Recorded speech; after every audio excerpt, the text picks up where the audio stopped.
കഴിഞ്ഞ പ്രാവശ്യം നാട്ടിൽ വന്നിട്ട് എനിക്ക് ചക്ക കാണാൻ കിട്ടിയില്ല കേട്ടോ. അതുകൊണ്ട് ഞാൻ നേരത്തെ തീരുമാനിച്ച് ഉറപ്പിച്ചാണ് വന്നത് ഈ പ്രാവശ്യം ചക്ക നല്ലവണ്ണം കഴിച്ചിട്ടേ വരത്തുള്ളൂ എന്ന്. അപ്പോൾ ഇതാ ഇവിടെ ചക്കക്കുമ്പിൾ ഉണ്ടാക്കാനായിട്ടുള്ള തയ്യാറെടുപ്പുകളാണ് കേട്ടോ നടന്നുകൊണ്ടിരിക്കുന്നത്. ശർക്കരപ്പാനിയും ചക്കയും ഏലക്കയും ചുക്കും ജീരകവും തേങ്ങ എല്ലാം കൂടി ഇട്ട് അയ്യോ വായി വെള്ളം വരുന്നേ. പിന്നെ ഇടയ്ക്കിടയ്ക്ക് കടിക്കാനായിട്ട് ഇതാ ഇങ്ങനെ തേങ്ങയും കൂടെ വറുത്തിടണം. അതാണ് അതിൻ്റെ ഒരു രസം.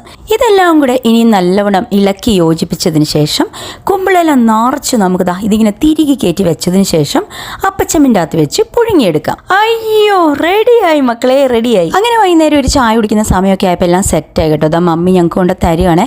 അപ്പോൾ ഞാനും ബെൻസി ഉണ്ടായിരുന്നു വീട്ടിൽ. ഞങ്ങൾ തമ്മിൽ ഭയങ്കര വർത്താനമൊക്കെ ആയിരുന്നു. അപ്പോൾ ആദ്യം ബെൻസിയുടെ റിയാക്ഷൻ എടുക്കാൻ വേണ്ടി ഞാൻ ക്യാമറ അവളുടെ അടുത്തേക്ക് തിരിച്ചേ. അപ്പോൾ താണ്ടിട്ട് അവൾ ഭയങ്കര നാടൻ കളി. അതാട്ടോ ഞങ്ങൾ ചിരിക്കുന്നത്. അവളെ കളിയാക്കിയതിന് ശേഷം എൻ്റെ റിയാക്ഷൻ വീഡിയോ ഞാൻ തന്നെ എടുക്കുകയാണ് കേട്ടോ. ഞാനും ഭയങ്കര നാടൻ കളി പോലെ എനിക്ക് തോന്നി. പക്ഷേ ടേസ്റ്റ് സത്യം പറഞ്ഞാൽ ഒരു രക്ഷയില്ലായിരുന്നു കേട്ടോ. അപ്പോൾ അത്രയേ ഉള്ളൂ.